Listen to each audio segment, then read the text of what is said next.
Welcome to the OC24 podcast, where we've taken some of the best talks and discussions from this year's 24-hour conference on global organised crime, which showcases some of the most interesting research into organised crime around the world.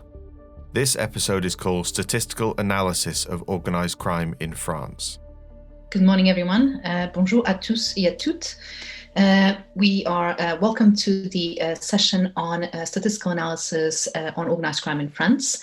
My name is Helena Farrand Carrapico. I'm a Jean Monnet chair at Northumbria University, that's in the northeast of the UK. And it is a great pleasure to actually welcome the three speakers we have today. And all the three speakers actually work at the French Ministerial Department for Internal Security in the Studies and Statistics Office on Organized Crime. First, we have Amandine Sourd, who is the deputy of the office and works in a transversal way on issues related to organized crime. We also have Alexis Gerbeaux, and he is a data scientist specialized in human and drug trafficking. And then we have Zoé Gallos, who is a data scientist with expertise in cybercriminality and economic and financial crime. In this session, Amandine Sourd will discuss the limitations surrounding the production of statistical data on victims and perpetrators of human trafficking through administrative and civil society sources, which underpins the need for diversifying data to find further insights into criminal phenomena. Following this intervention, Alexis Gerbeaux will present the outcomes of a study that explored the evolution of the number and profile of drug use and trafficking offenders. This session will conclude with a presentation by Zoé Gallos, who will discuss the rising notoriety of ransomware attacks and trends within the phenomena that continues to shape police procedural responses in France. It is a very big pleasure to actually welcome these three speakers and to give the floor to the first speaker. Before I do so, I would just like to actually also welcome our audience and remind them that they are absolutely free to actually post questions in the Q&A section. So if you have any questions, I know that you're not able to actually voice them, so please do include them in the Q&A table, and I will in the window, and I will actually then read them to the rest of the audience and to the speakers at the end of the presentations, and then give them the floor so that they can answer your questions. Thank you very much. And Amandine, the floor is yours. Okay, thank you. Hello, everyone. Good morning, good afternoon, or good evening, depending where you're watching. Okay, so first of all, so before start this session of statistical analysis of organized crime in France, I will present our department because we are all from the same department, so we'll make a quick presentation. We are the French Ministerial Statistical Department for Internal Security. This department has been created in 2014. It's a quite new statistical department compared to other statistical departments in other ministries.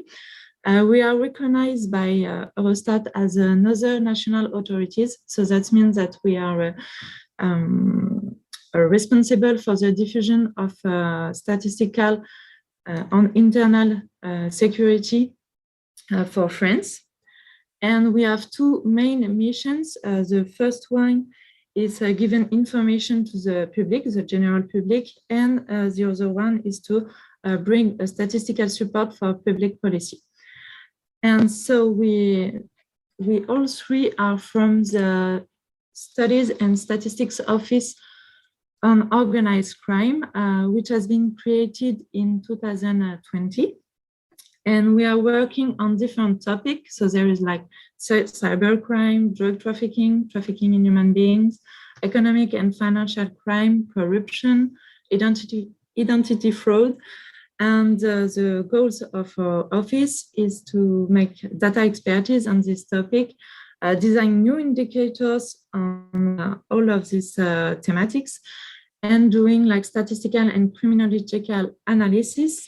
And we are really attached to develop a partnership with operational services, institutional and civil society. So there is two kind of identification of victims of human trafficking. There is the official one, which is made by competent authority as police and justice and labor inspection authority.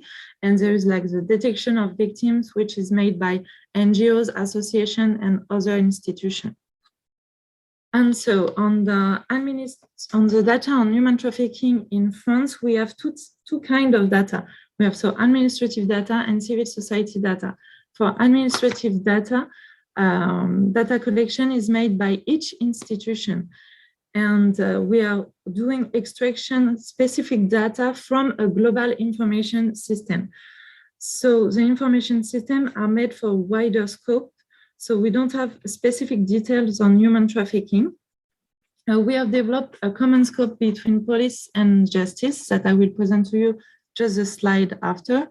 And the information on administrative data is on penal proceeding, offenses, victims, and perpetrators. And the civil society data, so the NGOs data, is collected every year. And we have made a partnership with another institution and a collective of association to create a questionnaire and an online survey to collect the data of on a victim accompanied by associations. And we are collecting like data, we are more like qualitative data because it's really data collection with specific on human trafficking. So we have information on profile of victim, conditions of exploitation, assistance by associations, and the procedure engaged by victims. And so to start with the administrative data, and this common scope between the police and justice is based on the offenses, and we have 8 groups of offenses. And the first one is on the offenses of trafficking in human beings. And as I said, we cannot distinguish the exploitation form in this group of offense. So we know it's a victim of human trafficking, but we don't know what for. And the other group of offense refer to other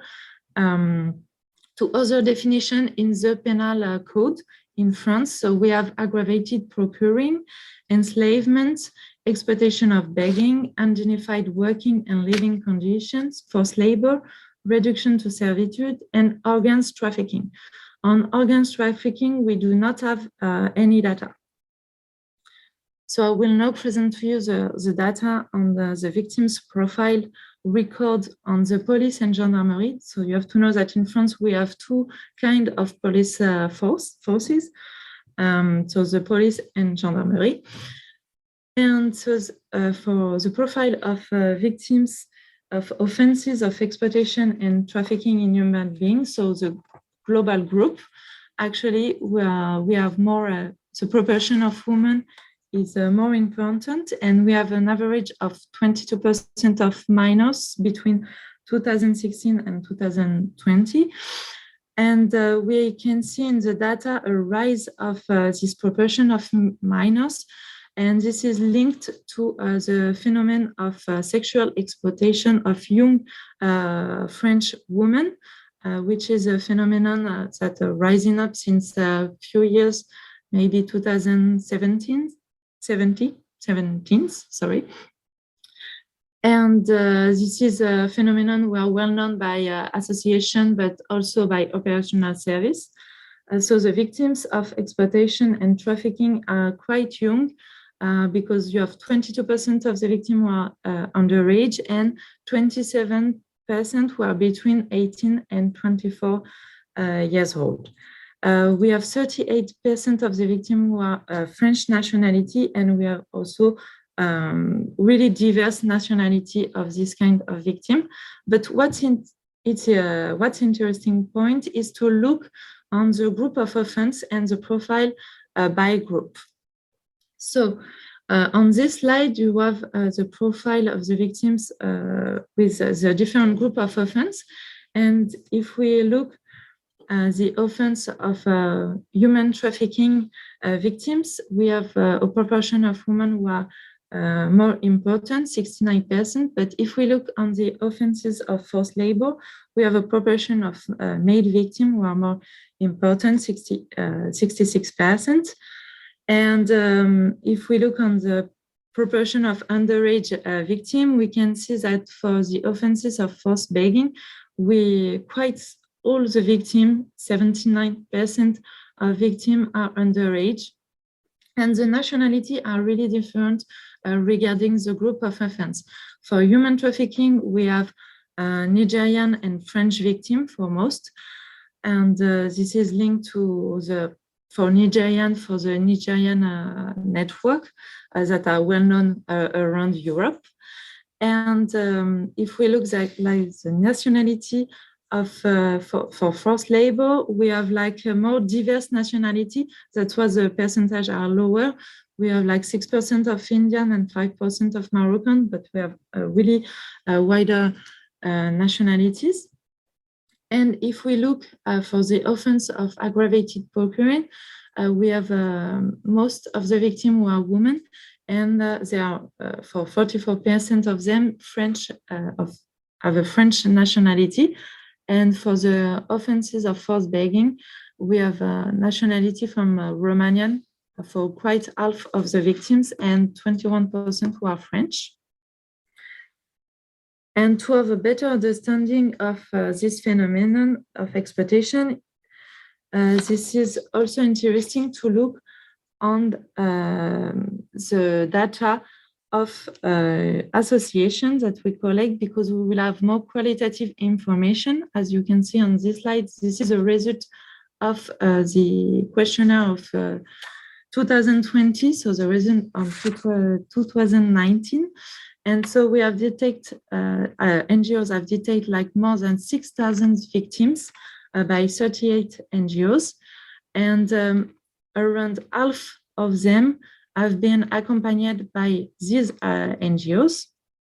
And so you can see the repartition regarding the exploitation form.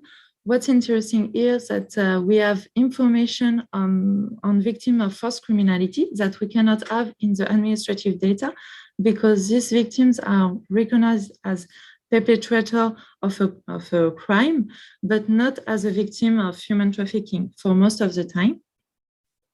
And so even if the profile of the proportion of men, women is quite the same with administrative data, with NGOs data, we can have more qualitative information. As an example, for sexual exploitation, we know that 25% of these victims have been pregnant during the exploitation, and almost all the victims are in a criminal network.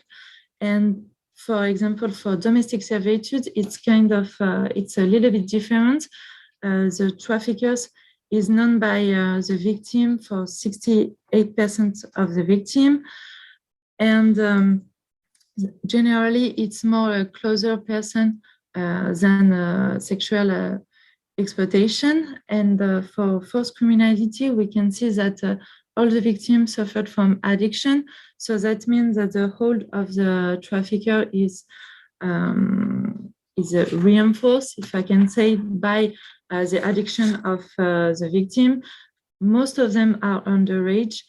And for forced criminality and forced begging, the specificities is that the traffickers are family members or family-in-law members. So this is more like a clanic exploitation. And most of them are coming from Eastern and Southern Europe. We can know with this survey is that the victim do not go to the police so often. Like 28% of the victims filed a complaint, and it's the victims who are accompanied by associations. So that means that really few victims report the crime to the authorities. And to see a little bit of the profile of the perpetrators, we can see that for this profile, we have more like men perpetrators. And but if we look on the group of offense, we can see like for human trafficking offenses and forced begging offenses, we have more women who are perpetrators. And for trafficking in human beings, this is linked to the Nigerian network for example, where you have like more women who are implicated in this network, as they are called by the name of the mama. I don't know if you heard about that, but they are like in the organization of the network. They can make some recruitment of victims and organize their sexual exploitation. And so we can see like the nationality is a bit different regarding the offense also. On the profile of the victim pursued by justice, this is quite the same profile as the one registered by police and gendarmerie.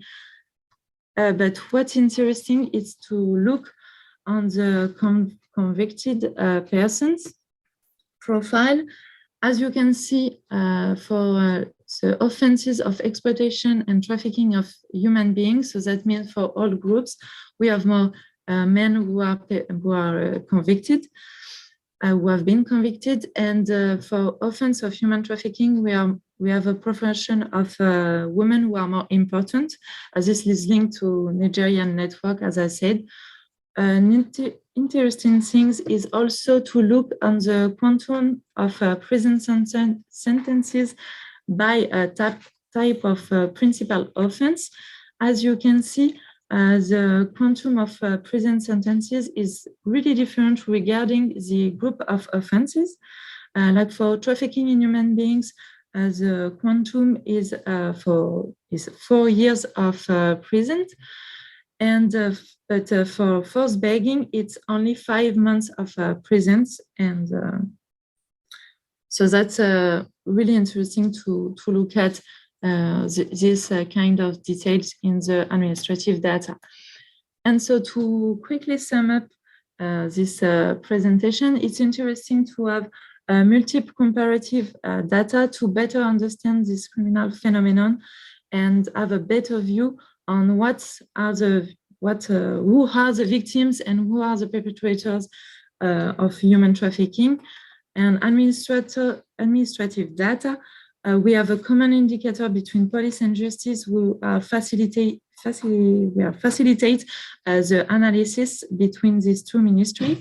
And we have information by type of offenses, but the thing is that we have little information because, as I said, the information system is not made only for human trafficking data.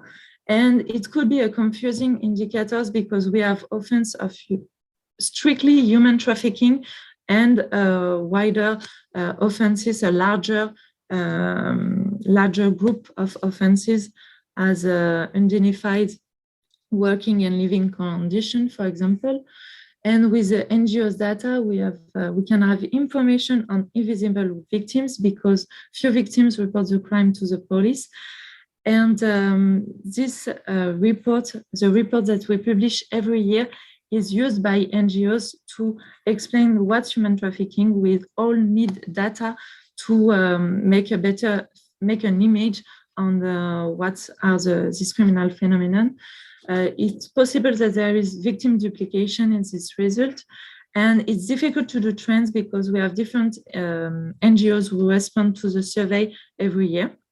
So all of these data are dependent on the activities of the police, the justice, and the NGOs.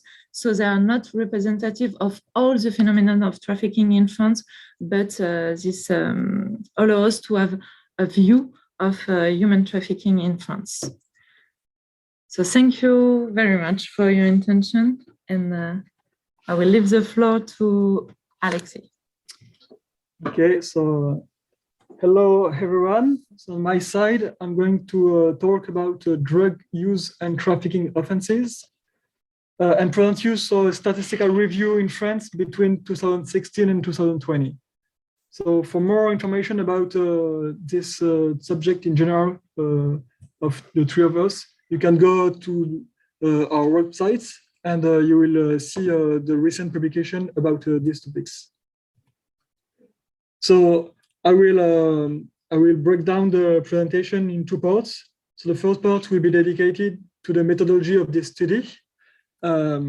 So first defining the scope of drug use, and second presenting what we are going to count and how we are going to count it. And on the second part, I will focus on the profile of drug use and trafficking offenders. So first of all, what is the statistical scope of drug offenses? So we have made a choice to select the French statistical nomenclature of offenses, which is made from the ICCS, the International Classification of Crimes for Statistical Purposes, which has been developed by UN. And it is adapted to the context of French criminal law. So that's the reason why we have chosen the NFI. So in this nomenclature, the drug scope does not include driving under the influence of drugs or drug trafficking laundering. So the scope of drug offenses is defined as all offenses included in the corresponding section of this nomenclature. So there is a section dedicated to drug use, a section dedicated to drug trafficking, and then two sections for other drug-related offenses, but we will not focus on this category. And so there are more or less 90 drug-related offenses which are classified into these three categories. However, some of them can be used in practice by law enforcement for both drug use and drug trafficking. So to make the classification between these two categories, we will use a specific code used by law enforcement to make the distinction between drug use and drug trafficking. So now let's talk more about data. So what kind of data are we dealing with? So it is purely administrative data. So reports made by law enforcement agency. So as Amandine said, in France, we have two main law enforcement agencies, Police Nationale and Gendarmerie Nationale. So second, we have to define what to count. So what is our indicator? And we have chosen to count a number of respondents rather than offenses or proceedings. So we found that it is more accurate and does not depend on the registration methods used by law enforcement agencies. And third, how to count these respondents. So we choose to consider all of them, all the respondents related to one drug legislation offense, including those whose primary offense is not drug related. So for example, if an individual is accountable for an offense of violence in group as its primary offense, and also is responsible for use of drug as a secondary offense, we will count this individual in the category of drug use respondent.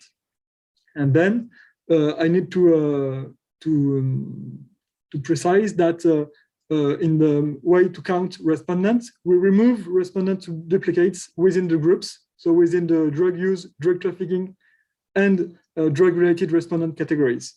So to make it more concrete, the same individual can be implicated for offense related to drug use and drug trafficking. So it will be counted in both categories, but then it will count only once in the total number of suspects for drug offenses. So I will now talk about the results of our study in France between 2016 and 2020. So first, this table gives you the number of drug-related respondents for each category.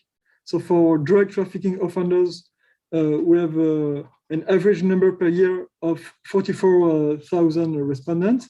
For drug use offenders, it's around 179,000 respondents. And the total drug offenders is about 208,000 respondents. So drug trafficking offenders account for roughly 20% of the total number of drug-related offenders.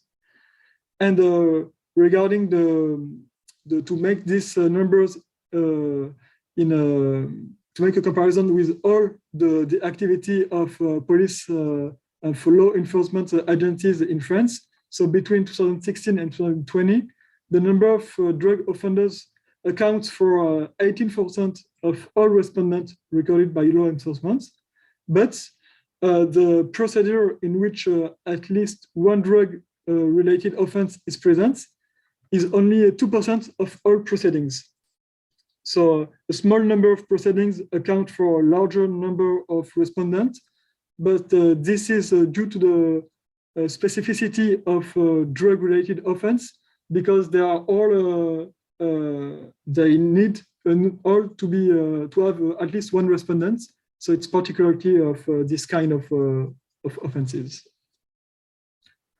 So following up with the evolution on the period considered, so between 2016 and 2020, so you have the quarterly evolution of the number of respondents for drug use in blue and drug trafficking in orange. So between 2016 and 2019, before COVID period, drug use respondents remain quite stable, but we do see an increase by 15% of drug trafficking respondents. And specifically focusing on 2020, so which has been impacted by COVID-19, we've seen a decrease in respondents for drug use and trafficking during the first 3 quarters. And for the last quarter, drug trafficking remained stable compared to last quarter of 2019. However, drug use respondents rise by more than 20%. And this is due to criminal fines for drug use respondents that have been introduced in the last quarter of 2020 in France. So now I will just present the main offenses of drug respondents, whose main offense is not drug related. So as I've said before, we are counting these respondents even if their main offenses is not related to drug. And here you can see the main offenses of those respondents. So for drug use offenders, the categories of their main offense is mainly around attack on the integrity of the person for 21%, non-violent theft and breach of trust for 18%, and acts involving the proceeds of crime for 16%. And for drug trafficking offenders, it's quite different. In particular, for acts against the justice system, we have more main offenses of drug respondents regarding trafficking offenders. And we also have quite significant numbers, so 11% of drug trafficking offenders whose main offense is around acts related to an organized criminal group. So it's interesting to see that drug trafficking offenders are kind of more linked to an organized criminal group and more severe categories of offenses. And drug use offenders, it will be more breach of trust, theft, and other kind of offenses like this. Now, I will present briefly 3 aspects of the profile of these respondents. So first, regarding the sex of the respondents, so the majority of them are men. 9 out of 10 are men, compared to 8 out of 10 for other offenses. So we can see that drug-related respondents are more focused on men than regarding. Sorry, we can see that regarding the respondents of drug-related offenses, it is more composed by men than the other offenses, and we can put this in parallel with a population-based survey that indicates that the share of women in a cannabis consumer is 26%. So here it's only 9%. So it shows that drug-related respondents are not representative of the population of drug users, and it is more focused on male individuals. The second aspect of the profile of the respondents is the age. So the majority of respondents are young. As you can see on the left figure, the age distribution of drug use and trafficking respondents are quite the same, even though you have more drug trafficking offenders underage. And when we compare the age distribution on drug and non-drug related respondents on the right image, you can see that the distribution is completely different. You have lots more young respondents for the drug related respondents. So sorry, in the labels on the right image, it is a switch. So in blue, it is a drug-related respondent, and in orange, it is non-drug related respondent. And we can see that 74% of drug-related respondents are under the age of 30, and it is only 50% for other offenses. And last, regarding the profile of respondents for drug and drug use and trafficking. So the majority of them are French. It's about 86% of respondents for drug use trafficking and 90% for drug use. It is to be compared that to the share of French respondents for other offenses, which is to 82%. So we have more French individuals that are arrested for drug trafficking or drug use. And when we look at what are the other nationality, we can see in France that the nationality more represented are the Algerian, Moroccan, and Tunisian, which is also the nationality that are the more present in the global population. So it's normal to find them at the first place of the other nationality. However, we see that compared to the share in the total population, they are a little bit overrepresented compared to the French nationality, which is underrepresented. So, yeah, sorry for, thank you for your attention, and I will leave the floor to Zoé for her subject. Thank you, Alexis, for this presentation. On my slide, I'm going to talk about ransomware attacks against legal entities in France.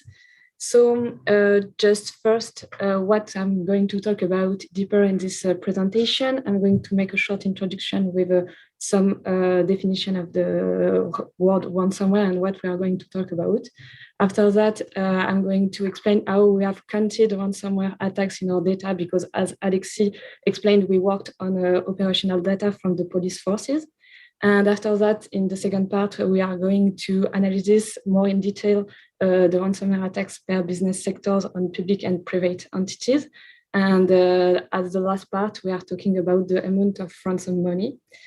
So what is ransomware? So from the United Nations Office on Drugs and Crime, ransomware are defined as malware designed to take user system, files, and or data hostage and relinquish control back to the user only after ransom is paid. And what we challenge first with this definition of ransomware, we make the statement that we have true ransomware. You can't use your data, you can't use your computer after it's infected, and but you have fake ransomware, which sometimes are also called scareware. So from this kind of malware, it's definitely easier to handle them from your computer. You can just shut up your browser, your internet browser, or your computer, and you don't have any issue anymore with this kind of scareware. So we definitely are talking about more as a ransomware, true ransomware. And to be sure that we have true ransomware in the data, we have just restrained the scope on legal entities, because usually this kind of threat is more around legal entities rather than natural person. So another challenge we faced in the data is producing the knowledge from operational data, because as Alexis and Amandine explained before, we have two kinds of authority forces in France, police and gendarmerie, and they do the registration at two different ways. It's kind of easy to identify ransomware from the police data, because inside the police data, they have just to tick a box from their software, and we have the information that the proceeding is a ransomware. But in the gendarmerie, we need to identify the ransomware in the with natural language proceeding inside the sum up of the complaints. So, and from this side, it's as well kind of tricky, because sometimes we have the proper word ransomware or the French translation in the sum up, but sometimes it's just a different kind of word related to ransomware, like cryptography or computers or ransom, but it's not definitely the proper word ransomware inside the sum up. So we need to make a decision if it's ransomware or not, and if we count them in the data. As well, we have another challenge with the fact that ransomware is a kind of investigation in the international context. So in the international context, it's quite difficult to have offenders recorded in the official registration in France, because a lot of the time offenders are identified abroad. So as well, in France, the investigation, so the complaints are taken locally by the local authority forces, but you can have a transfer of the data to national office more competent to treat the investigation and the case. So due to this kind of transfer, we can have some difficulties in the data in our data to identify properly ransomware. Sometimes we can have a duplicate inside the data or this kind of thing. So due to all of these challenges, we calculated a range of values for the number of ransomware attacks, rather than just decided to give you a simple, proper number, exact number of ransomware attacks. So in this slide, what we are seeing, we have first in the chart, in the upper side of the chart, the trend of ransomware attacks over the period of 2016 to 2020. And from in the orange line, we have the high hypothesis about the number of ransomware we can identify in our data, and the blue line is the low hypothesis. So from in 2016, we identified in the upper hypothesis 400 ransomware attacks in our data on the legal entities, and in 2020 we identified 460 inside the data. The chart on the lower side is the chart about how the ransomware are recorded in the proceedings. So it's these ransomware attacks are recorded as a breach on automated data processing system offense. Mainly, it's the blue share of the chart, and the rest of the time, the proceedings are recorded as fraud, scam, or bribery inside the data. So it's more about the nature of offenses, how the data are recorded for the lower chart. So after, for the rest of the presentation and the rest of our study, we kept the high hypothesis to make all of our statistics. Then we kept this hypothesis because we make the assumption that it's riskier to underestimate the ransomware attack rather to overestimate it. So that's why we kept the high hypothesis. As well, both lines, both trends are in the same slope. So just it doesn't make any differences in the data to keep the high or the low. So now I'm going to talk more about some details about what kind of legal entities have been targeted, have been threatened by a ransomware attack.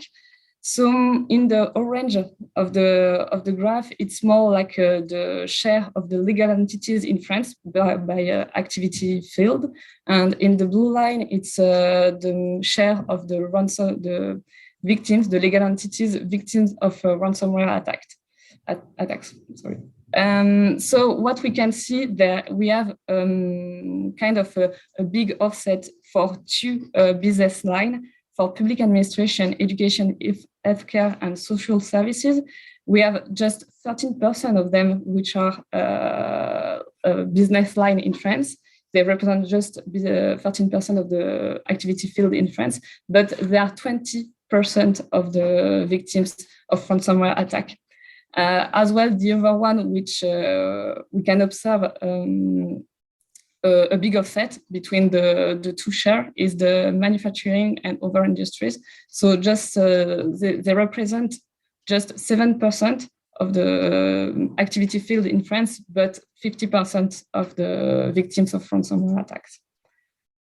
So this slide is more about to go deeper in details on what is happening in the ransomware attack in public administration. So it's more the share of local authorities in public administration, because we have seen that local authorities have the more threatened by ransomware attack rather other kind of public administration. So for example, inside public administration, all of kind of public administration in 2020, 85% of them are local authorities and 15% are public administration, excluding local authority.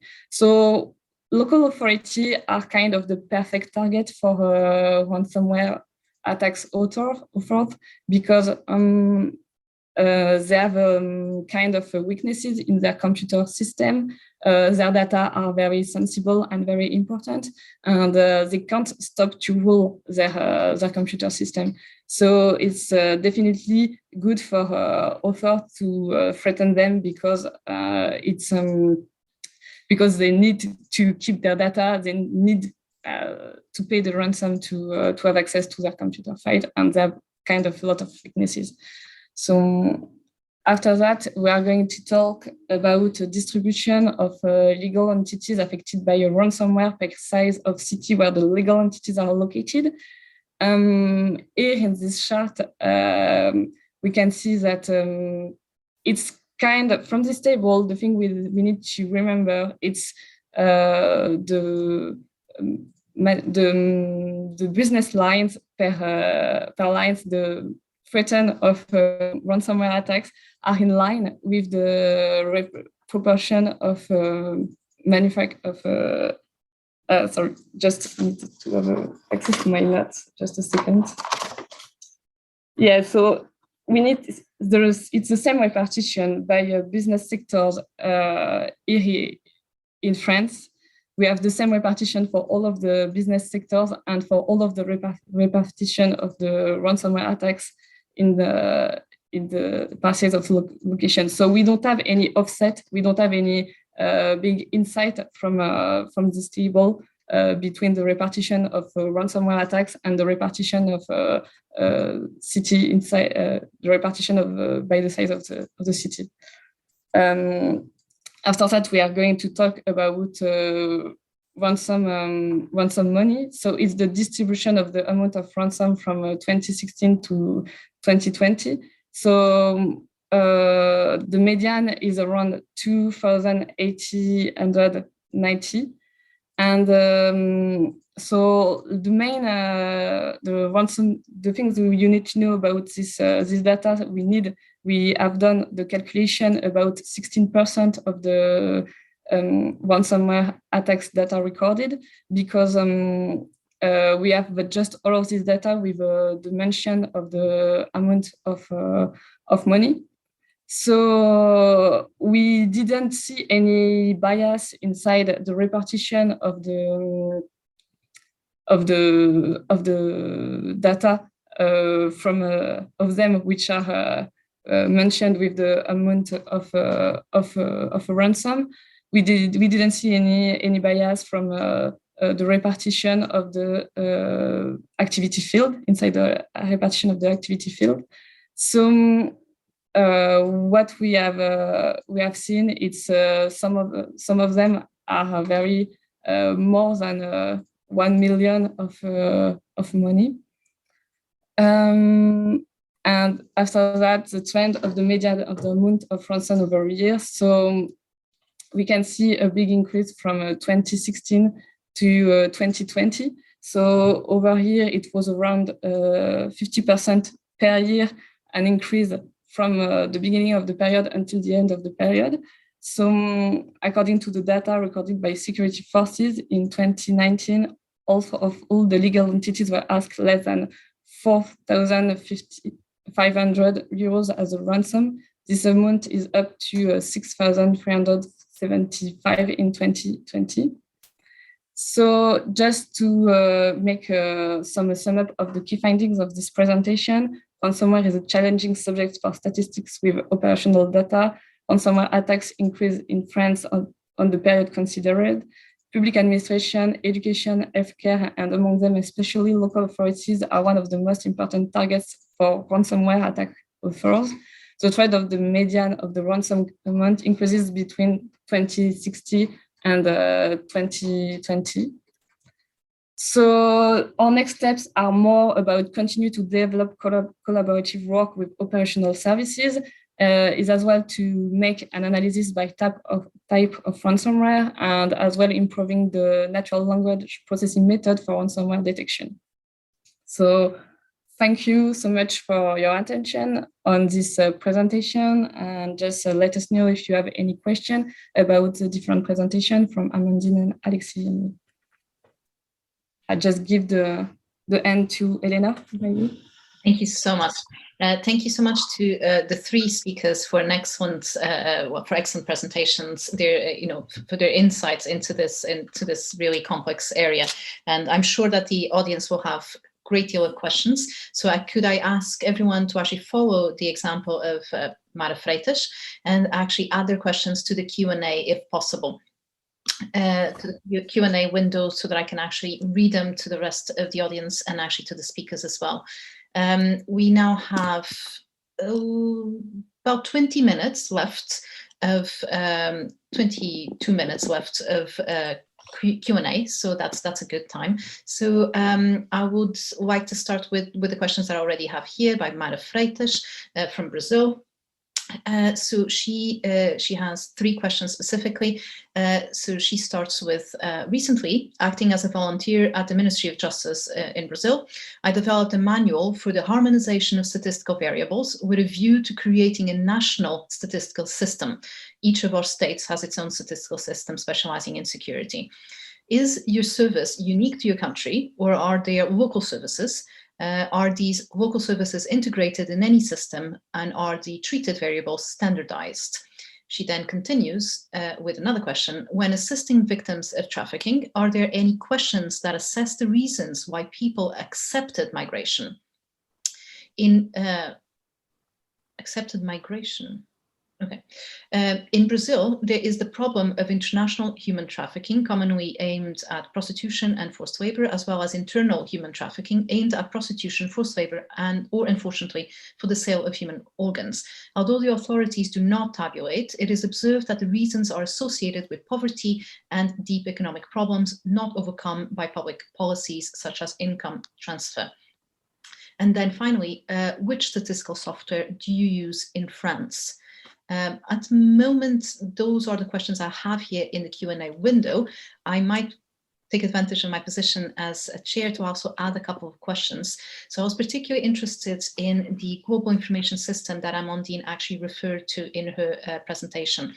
So I was wondering what global information system that is. Where, is that a specific database that is actually managed by a specific international organization? And then I was actually wondering, in terms of the, obviously a lot of the, I personally work at European Union level in Justice and Home Affairs. So a lot of the data that I use comes from the SOCTA report, so the Serious Organized Crime Threat Assessment which is produced by Europol. So I was wondering, do you also actually use any European databases? Do you have access to any of the European databases, some of them being managed by Europol specifically? Or do you have access to, able to actually ask Europol for, even if indirectly, for some of the data on trafficking of human beings and on drug trafficking and so on and so forth? And I'll leave it at this for now, and then maybe open to a second round of questions if the audience submits any. Thank you very much, and I'll leave you the floor to the three of you to actually answer these questions. Thank you. Okay. Thank you. Yes. So maybe we'll start with the easy one question: which statistical software do we use here in France? So we use different statistical software. So we use SAS, we use R and Python. It's Python in English. Yes, Yeah. Python. Yeah, so nothing more than that, just classical statistical software. Yes. And so you ask for if our service was unique in our country or if there is local service. We are like unique department, official department of statistical for the Ministry of Interior, but you have the same for the Ministry of Justice. We work with them. And also in a different police office, you can have some person who work on statistics also. So sometimes you can have different people who are doing statistics, but our office is the central one. So we work on police data and gendarmerie data, both data.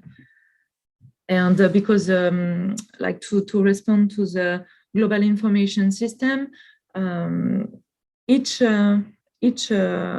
police forces, law enforcement forces have their own information system. So that means like when people come to report a crime, the police officer or the gendarme officer register this crime in a information system, but this is not the same information systems. So I don't know if that's yeah. Yeah, just I'm not sure if I understand well the question, but we don't have the exact replication of our office at a local area. It's just yes, one services, all the data comes from the local police office and comes up to us. So it's what we have recorded. So as Amandine explained, some police officer can do locally some statistics if they need, but we do the thing at the national side here in the office.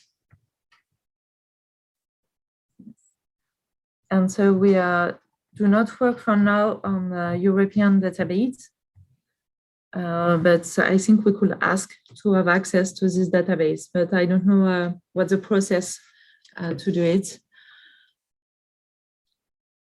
And yes, the question on assisting victims of human trafficking, are there any questions that assess the reason why people accepted migration?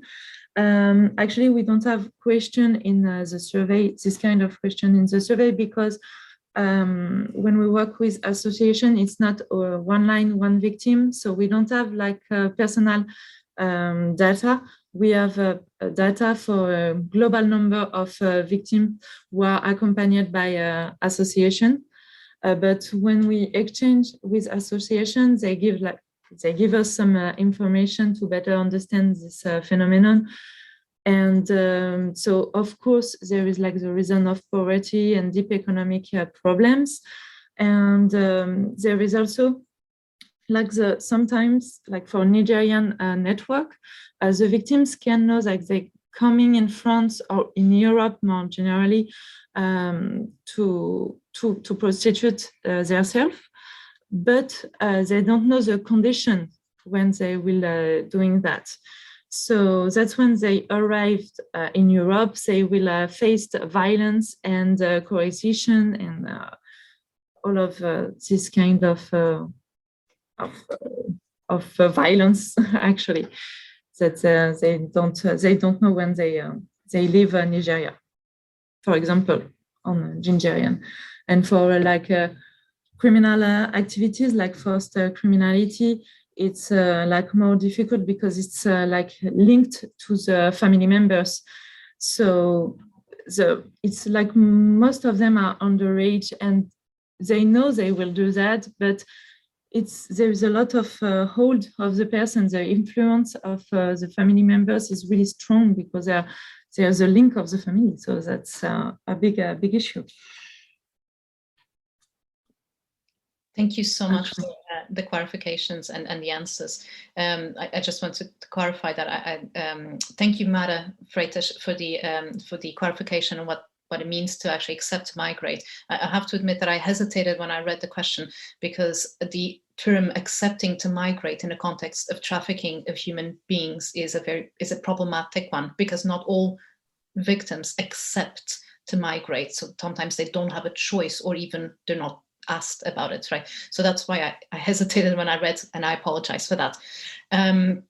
Would anyone else in the audience have any questions that you'd like to pose to our three speakers? We still have about 10 minutes left, so you feel free to actually. There's a lot of interesting detail in these presentations. I can always ask another question that I was thinking about, which is for the three speakers really. And how easy do you find it to compare the data that you receive from different sources? Obviously, one of the main problems that we can see at European level is that actually it's difficult to compare national data, simply because sometimes the definitions of what one country considers to be trafficking of human beings is different from another one, or the victims have been identified differently or misidentified differently. So would you be able to comment on how easy you find it to actually compare the data that you receive from the different NGOs or from different services? Thank you. Perfect. Thank you. Thank you very much for the answer. I think that's given that we have no further questions from the audience, and I would just like to actually bring this session to a close. Thank the three speakers from some really insightful presentations, and to actually sharing with us some of the challenges that they feel that they've experienced in the field. And I hope that if you have any further questions on the side of the audience, I also want to obviously thank the audience, in particular Mara Freitas, for very insightful questions. And if you do have further questions, please don't hesitate to contact us, and we'll make sure that the questions actually do go to the speakers. Thank you very much, and I hope you have a wonderful day. Thank you. Bye. Thank you for listening to the OC24 podcast. For more talks, have a look at the podcast feed on whichever platform you use. There are loads more to listen to. Video versions of these talks are also available on the Global Initiative Against Transnational Organised Crime YouTube channel. If you would like to share these talks around, we ask that you use the hashtag OC24 and let us know what you think. The 24-hour conference on global organised crime is brought to you by the European Consortium of Political Research Standing Group on Organised Crime, the Centre for Information and Research on Organised Crime, the International Association for the Study of Organised Crime, and the Global Initiative Against Transnational Organised Crime. For more information, head over to oc24.globalinitiative.net. This has been the OC24 podcast from the Global Initiative Against Transnational Organised Crime. Thanks for listening.